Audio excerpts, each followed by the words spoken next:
Major support for Carolina Business Review is provided by Grant Thornton. Operating in more than 100 countries, our tax, audit, and advisory professionals specialize in helping companies unlock their growth potential.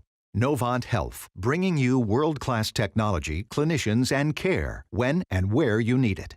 And Sunoco, a global manufacturer of consumer and industrial packaging products and provider of packaging services with more than 300 operations in 35 countries. The rise of discussions around affordable housing in our major urban cores is not coincidental. Discovery shows us that city mothers and fathers have been more than willing to lean on developers regarding how to not just develop the center of our towns, but how can more affordable housing solutions ride on the momentum of all of this exceptional growth.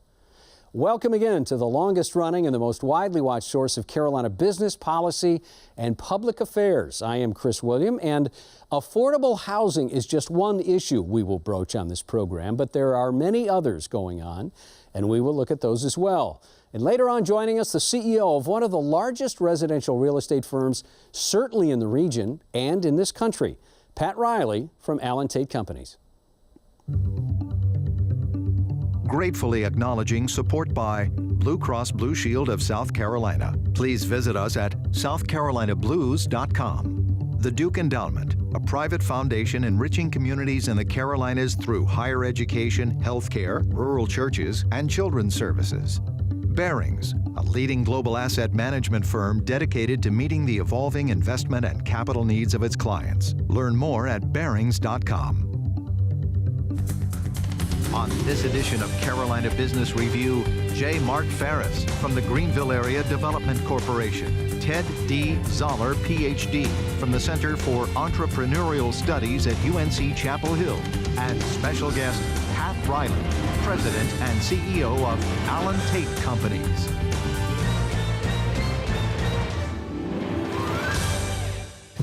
Welcome to our program. Always the good conversations happen right before the cameras come up, so we'll talk about that later. Mark, good to have you on the program. Thank Ted, you. good to see you. Thank you. So affordable housing. Mark, you can't go anywhere, and that's a little bit of a blanket statement, but all of the major cities in the Carolinas, even some of the mid-tier cities, have this crane index, this development going on, and now affordable housing is coming up, and these municipalities are saying, yeah, we're going to let you grow. We're going to give you the opportunity, but you've got to have an affordable housing component. Yes. Are you finding that to be the case? It's been really an issue in Greenville, certainly in the larger cities in both North and South Carolina. Economic development now is about talent attraction.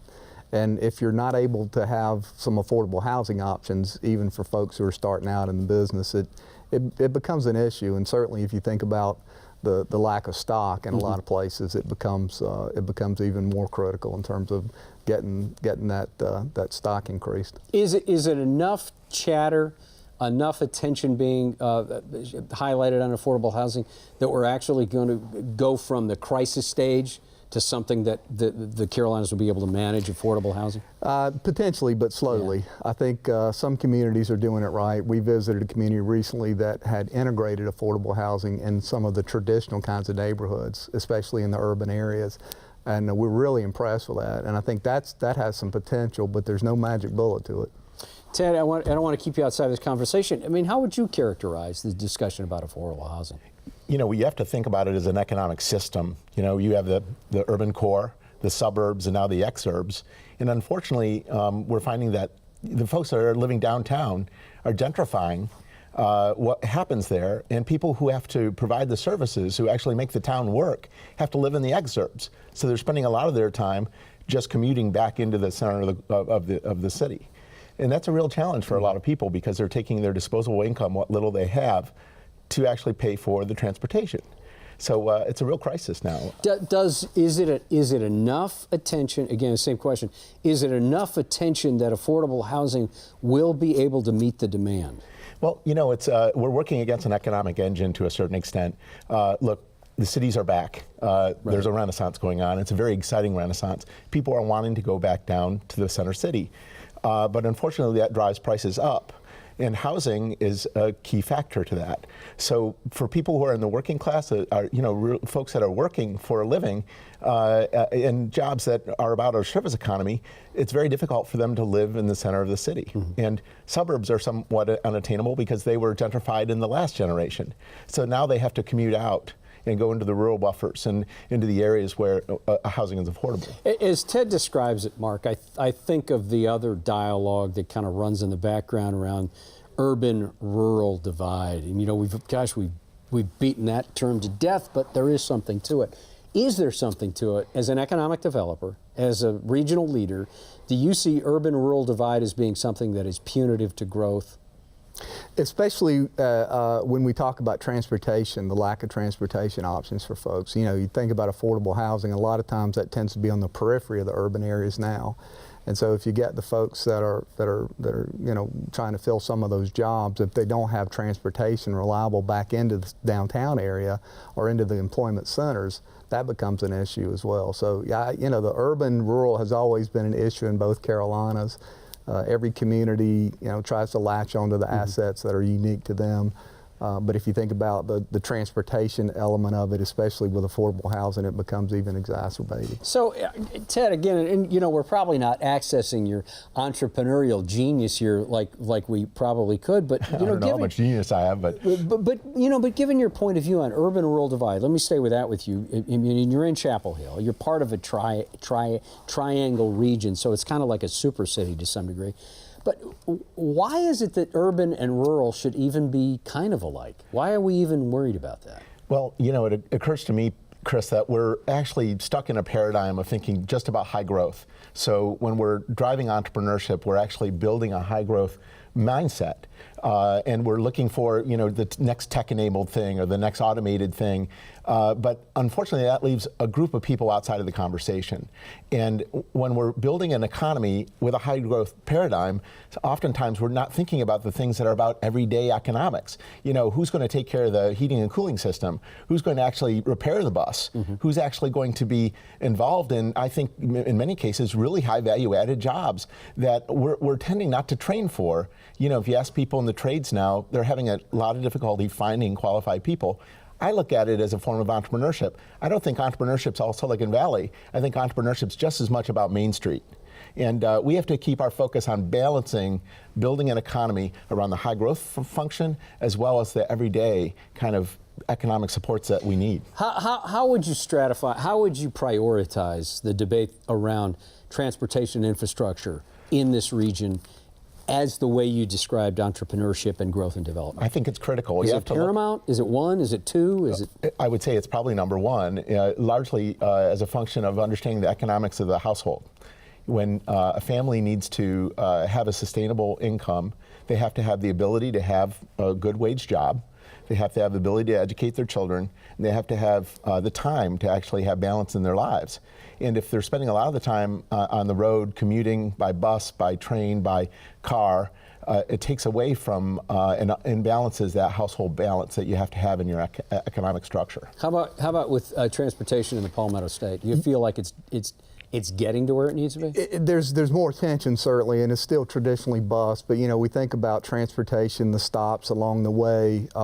There's no better example than in Charlotte, the light rail system here. Nobody really thought about, as they were building the system, the economic development aspect of it, but think about the hundreds of millions of dollars that's been invested along the light rail system in Charlotte. It's a real example of a success story, in my opinion. Could Greenville City do that now? That comes with a more denser probably population than we have to this point in Greenville. It's worthy of planning, and I think that's where we may have failed in the past, is not planning for that. So we're probably still looking at bus systems.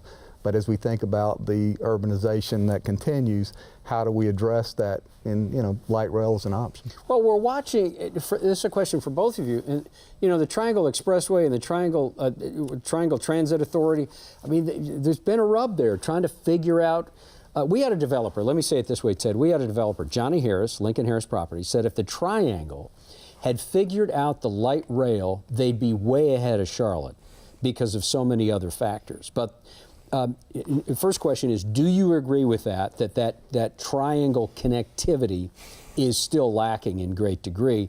And number two, is that prohibitive for the region? You know, capital planning around infrastructure lags, and southern cities have one of the key challenges that you have a lot of migration from the north. So we weren't prepared, I think, for the capital investments that were required to actually do that infrastructure. You know, doing a light rail system, you have to deal with the rights of way, you have to make substantial capital investments. So as a consequence, you have to really double down and think about, are there more creative ways to get people mobile? You know, unfortunately, in any case, I find that southern cities are really behind the curve in building that infrastructure. Even given the fantastic growth that North and South Carolina have experienced and look like they're going to do a 2X in the next 5 or 10 years. Is it even a hard sell, given what we've already seen here? I'm surprised that it is, but I think it's the nature of the capital structure. Unfortunately, you know, that type of infrastructure has to come out of capital financing, which is a public finance tool. So as a consequence, it puts pressure on where else we need money for operating, you know, the government and services. Okay, thanks, gentlemen. We're going to bring our guest on the show. Before we do that, speaking of transportation, he is the Secretary of Transportation in North Carolina. His name's Jim Trogdon. He has some specific ideas about how the Old North State is going to be going forward with transportation, no pun intended. Then also, Clarence Armbrister is the new president at Johnson C. Smith University in Charlotte. He will be our guest. And then as well, Governor Roy Cooper will be on this program coming up. In regards to residential home sales, empirical evidence like median home price growth, time on the market, the inventory of homes for sale in any given market are very closely followed indicators. They're important. But what else helps us discern the health and the direction of this very important asset class and, more importantly, industrial sector that we call residential real estate? Joining us again is the President, Chief Executive Officer of Allen Tate Companies, Pat Riley. Pat, welcome back. Thank you, Chris. It's good to be here. Very good to be here. Pat, is this one of the, you know, I almost don't know how to explain home prices, so I guess I'm asking you, is this the most you've ever experienced in home sales now? 46 years, 3 different states, been here 26 years. I've seen nothing like it, and nobody that has had that experience has felt the same. We went through a 4.5-year recession. House prices, home prices plummeted. We're not going to have to worry about that again. Those 3 things that lined to make that happen won't happen. We're probably going to have in 2020 another little bit of recession, which means we're in an inflationary cycle, and maybe government's going to have to pull the interest rates up to slow things down. But the craziest thing right now is lack of supply.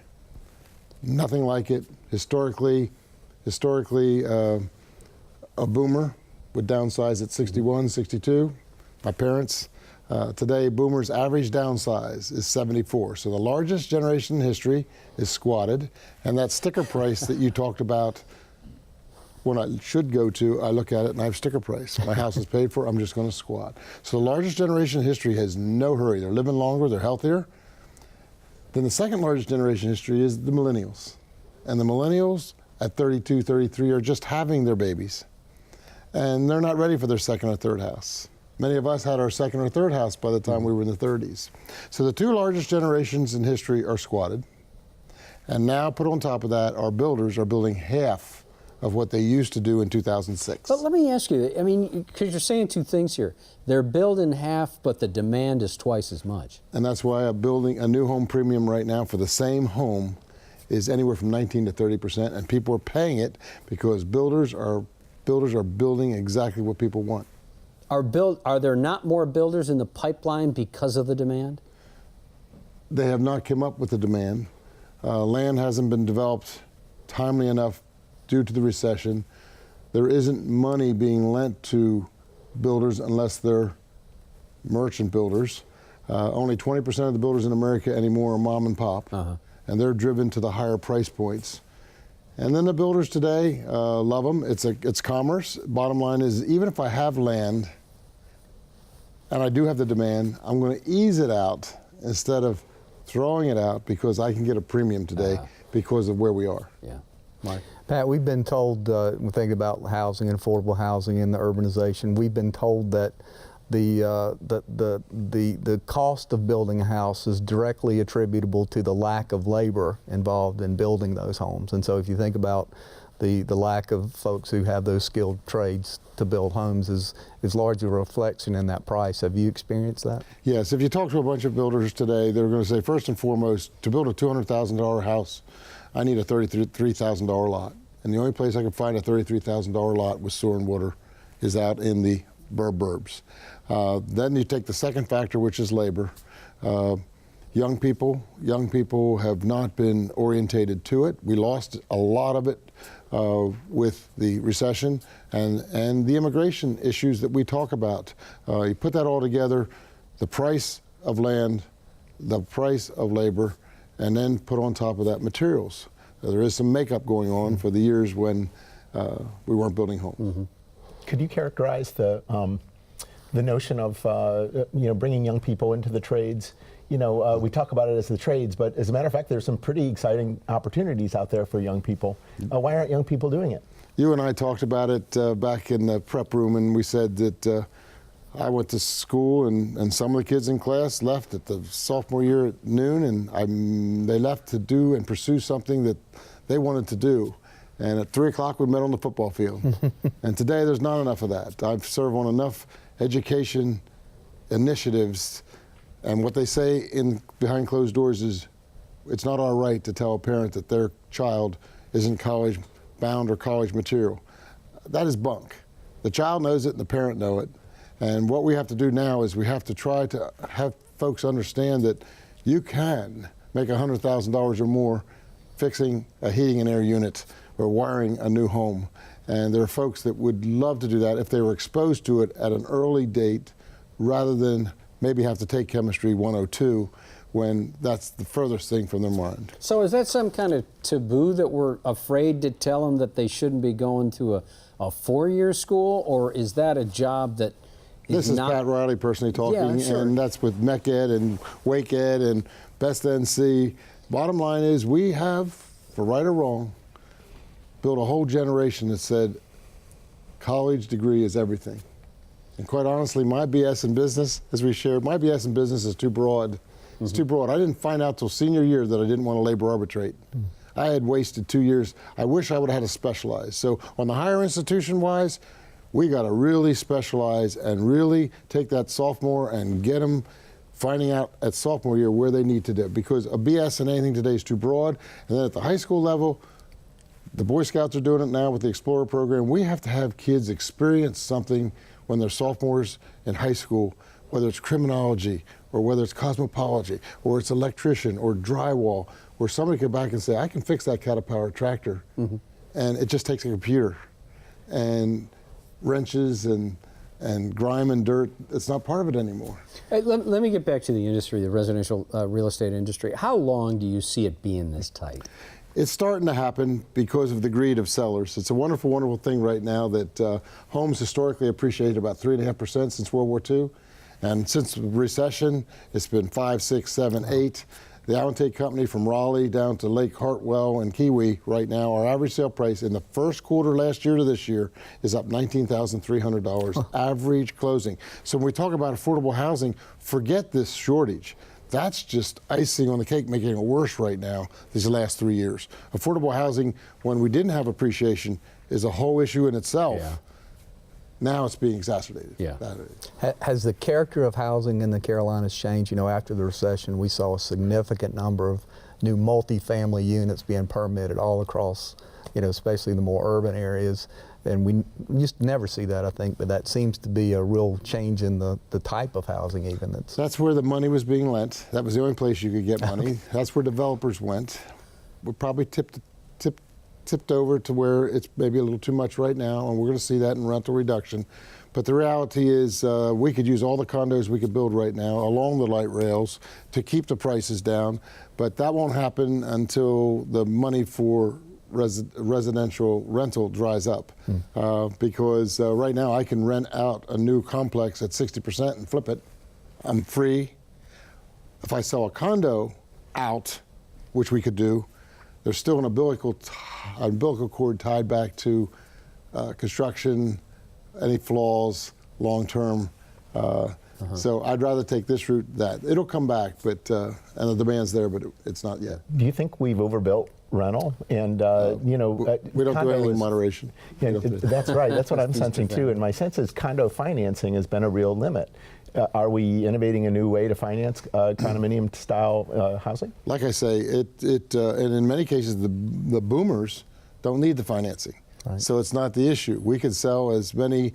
Sun City, right through the recession, sold 233 homes a year.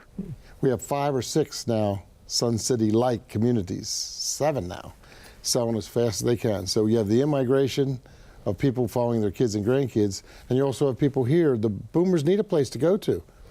They need a place to go to. That's another part of the problem, and the sticker shock. Well, you touched on affordable housing. We talked about it in the beginning of the program. So affordable housing, is it still back on its heels, or is there a renaissance going on with consideration? I just got back from Cincinnati. Every city in the country is worried and concerned about it. When I first came down here 26 years ago, Bank of America and the banks, with their community dollars, set up whole wards of the city that was very diverse in housing prices and subsidized, and they're still today holding the value for wonderful, wonderful. So that mixed model works. It works, but somebody has to pay the developer. The developer builder only make their profit in the last 15, 20% of the units. And if you're saying to me that 20% of these units in Fort Mill or 20% in Huntersville need to be subsidized, we as taxpayers, instead of building a project somewhere, which nobody wants next to them, to spread it out, just like at South Park, Bank of America did in South Park, it can be very successful if taxpayers in their housing bonds and taxpayers start to pay the developers to do and build X% of their community with subsidized. And it can work. But taxpayers have to be willing to raise taxes, whether it's transportations, infrastructure.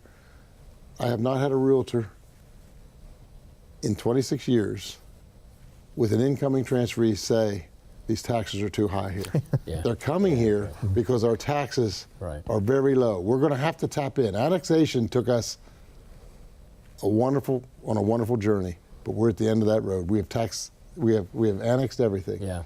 Now we have to raise taxes, and now we have to have politicians that have the guts to stand up and say, we got to do it.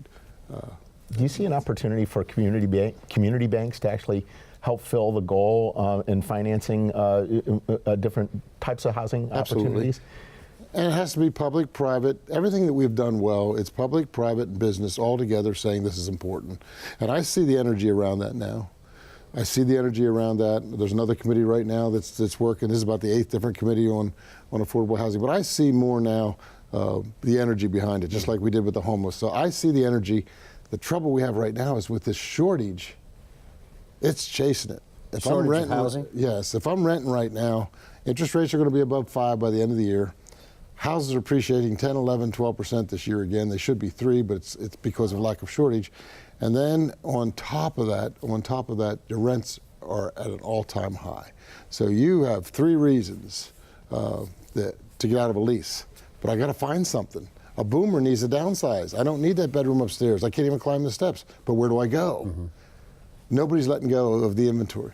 And I'm worried about the working folks that have difficulty as their rent is going up and they don't have the opportunity to buy. What do you think the solution might be in terms of a new product for people who are working in the urban core? Well, we have wonderful, wonderful housing stock in North and South Carolina right around our cities. An ugly stat is that 42% of our inventory, we have it, isn't loved anymore, not desired anymore.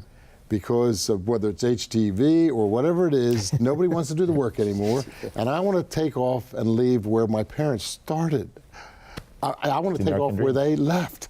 And I don't want to lift a finger, and I want it to walk in. And you know what? If that appliance is 3 years old, I'm going to go find the appliance. So I've never seen in my years a marketplace where 42% of America's inventory is not loved anymore. We've got about a minute and a half left, and I want to get this question in. So, Pat, as your purview across the region here, and as you've described the industry, the dynamics, how critical is the infrastructure and transportation plan that's being deployed now? To me, it's everything. We have a chance to make this 25 years looking back, a special place. And I think these 5 lines, we've studied these 5 lines for years. The right-of-ways are there. We have to push on state and fed, and we have to finish in the Charlotte region the 5 lines. And in Raleigh, I'm over there with my team. We got to get on board with the first, second lines there. So infrastructure, transportation takes time, and it goes quickly, but you can't start soon enough. And Greenville too. Any urban core has to figure out, and that's where affordable housing is going to go. That's where affordable housing is going to go. It's going to go along the transportation systems where it should. That's where you cluster, and that's where it happens. Yeah, thanks for being on the program. Wow. As you describe it, it's very exciting in the industry. Hope it does loosen up. Good to see you, Pat. Thank you for being here. Ted, come back. Thank you very much, Chris. Right. Mark, good to see you. Thanks for being here. Good to see you, Chris. Thank you. Thank you. Thank you for watching our program. If you have any questions or comments, carolinabusinessreview.org. You can watch shows, too. Until next weekend, I'm Chris William. Good night.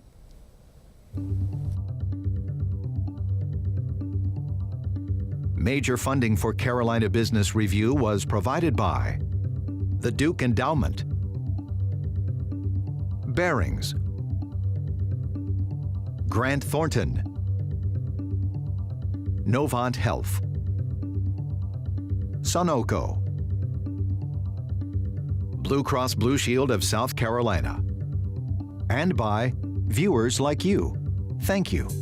Promotional consideration provided by Business North Carolina Magazine.